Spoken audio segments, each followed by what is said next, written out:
Ori gitu sempurna. Sebenarnya sih kita tuh manusia biasa juga yang sebenarnya ya kayak aku kan kemarin abis kena penyakit kan Stevens-Johnson syndrome dan masih ada bekasnya gitu. Jadi sebenarnya kayak ya tunjukin aja apa adanya, nggak usah takut. Tapi perawatan selama ini tetap jalan kan? Kalau aku lebih ya pasti ada usaha lah ya, maksudnya juga perempuan siapa sih yang mau, tapi aku juga nggak mau terlalu ngoyo, malah takutnya nanti ke-trigger juga, takutnya malah jadi kayak jadi makin parah. Jadi kayak ya udah usaha pelan-pelan dan nikmatin aja setiap prosesnya, karena aku manusia gitu, manusia tuh nggak ada yang sempurna. Jadi aku pengen menginspire orang-orang di luar sana juga yang mungkin ada masalah dengan jerawat, ada masalah dengan flek, ada masalah dengan wajah lainnya, nggak usah berkecil hati gitu, nggak usah down, tetap percaya diri, tetap harus ya normal aja gitu, bahwa aku aja manusia ya bermasalah kulitnya. Tapi sebelum ngepost itu sempat merasa tertekan nggak sih atau minder gitu kan? Enggak sih, enggak sama sekali, karena buat aku kayak ya itu, aku sadar aku manusia, aku sadar banyak kurangnya, aku sadar aku nggak sempurna. Jadi ya ngapain untuk mencoba membohongin diri sendiri atau pura-pura sempurna jadi orang lain, kan capek juga.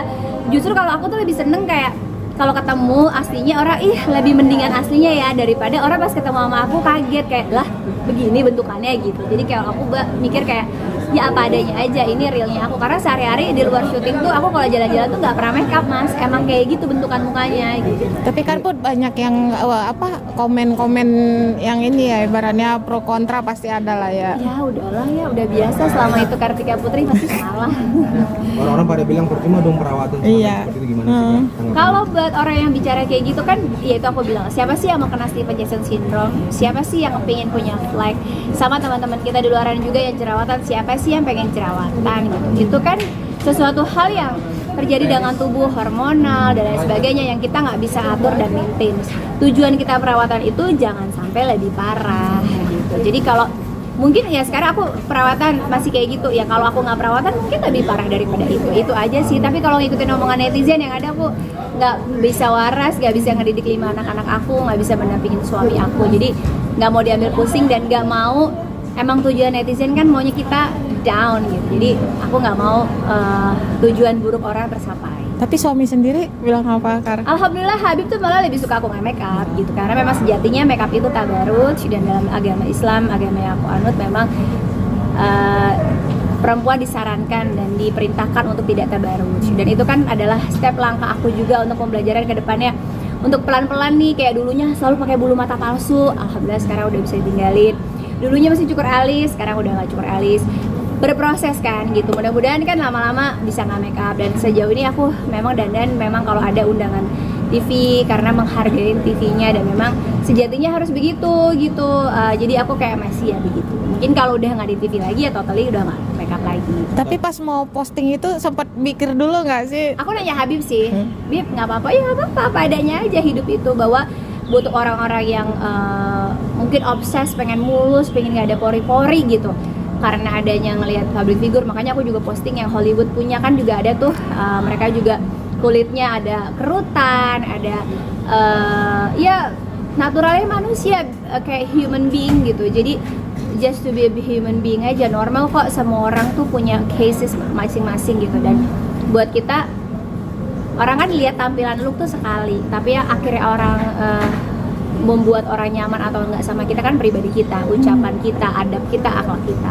In the end-nya, seenak apapun orang, sebagus apapun tampilan luarnya, itu hanya untuk menolong sesaat. Ketika adab, akhlak, ucapan, adabnya dan nggak bahagia atau nggak baik, orang juga akan nggak nyaman sama kita. Tapi di rumah dokter sendiri soal penghilangan flek hitam yang di wajah Kak itu seberapa lama sih, atau ada treatment khusus? Karena aku punya triggernya Stevens-Johnson syndrome dan itu sensitif banget, memang itu tuh terjadi pembakaran yang sangat dahsyat di kulit aku. Jadi memang nggak bisa secara laser itu kan untuk bagian luar dan lapisan terluar kulit, sedangkan aku tuh terjadi di lapisan dalam kulit, makanya recovery-nya pasti akan makan waktu tahunan gitu. Jadi aku nikmatin aja.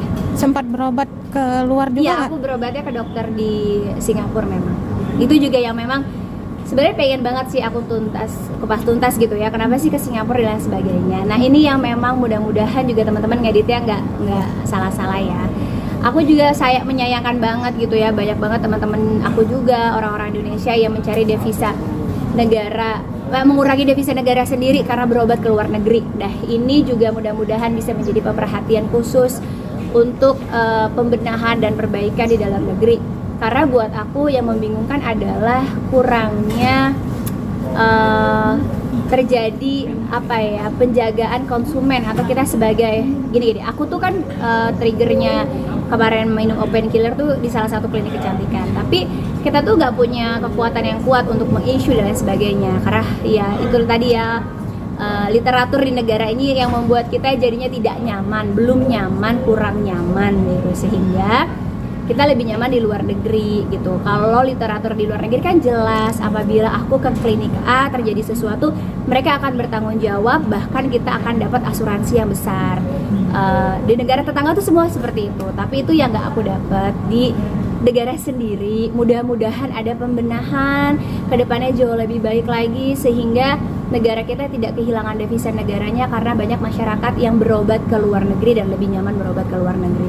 Aku yakin kalau seandainya literatur negara ini diperbaikin semuanya dari lini kesehatan, dari lini semua lini gitu ya, aku yakin pasti itu akan menambah devisa negara kita sehingga semua masyarakat jadinya nyaman berobat di negeri sendiri. Karena kualitas dokter di Indonesia tuh Masya Allah keren-keren banget dan itu udah diakui oleh semua negara. Cuman mungkin ada faktor-faktor yang tidak mensupport atau mendukung. Contoh obat, kayak aku tuh diresepin sama profesor di Indonesia itu sama persis dengan obat yang diresepin sama dokter di Singapura. Tapi kualitas obatnya yang berbeda. Sehingga obat yang aku dapat di sini tidak begitu bekerja di tubuh aku, mudah-mudahan karena reaksi tubuh aku aja. Dan yang satunya obat yang dari Singapura lebih bereaksi di tubuh aku. Nah, itu kan mudah-mudahan bisa menjadi masukan untuk pemerintahan kita untuk meningkatkan kualitas obat-obatan di Indonesia gitu, karena ingredientsnya sama persis. Kar, untuk mengobatin itu mau nggak mau kan bolak-balik nih ke sono dan Kan menghabiskan budget juga nggak sih untuk ngobatin itu lu sendiri? Kalau ada rezekinya jalanin, kalau aku tuh hidup gitu, ada rezekinya ya aku jalan, kalau belum ada rezekinya ya aku tahan. Berarti kalau syuting numpukin bedaknya kudu banyak dong, Kar? Enggak juga sih, ini kan nggak tebal-tebal banget, gedeannya juga nggak ketutup juga, dan aku tuh nggak berusaha untuk menutupi juga, ya jadi diri aku sendiri aja. Gimana sih cara kakak sekarang mencoba bermain penyakitnya sebagai ini terus mencoba? Iya gini, orang hidup kita harus sadar manusia itu semuanya tuh milik Allah ya, tubuhnya, dirinya.